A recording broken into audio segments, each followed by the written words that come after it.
برطانوی حکومت کا ایک ادارہ آفسٹیڈ، جس کا کام اسکولوں کو ریگولیٹ، انسپیکٹ اور اسٹوڈنٹس کو ایک سیف انوائرمنٹ فراہم کرنا ہے، اس کے نئے بورڈ کے چیئر یعنی ہیڈ ایک مفتی ہیں۔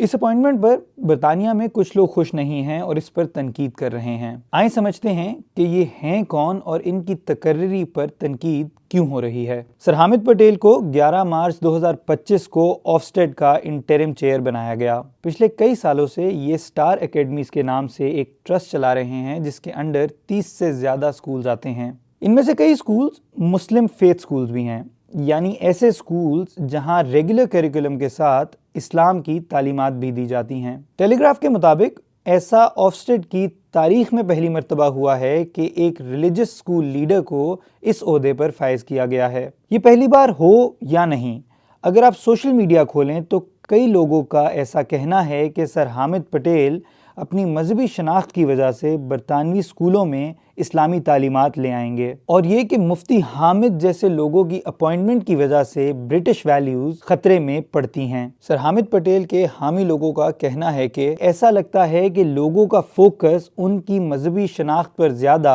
اور ان کی ماضی کی اچیومنٹس پر کم ہے۔ سر حامد پٹیل نے ماضی میں کئی سیکولر سکولوں کا بھی معیار بڑھانے میں ایک اہم کردار ادا کیا ہے جن کی ریٹنگ اچھی نہیں تھی۔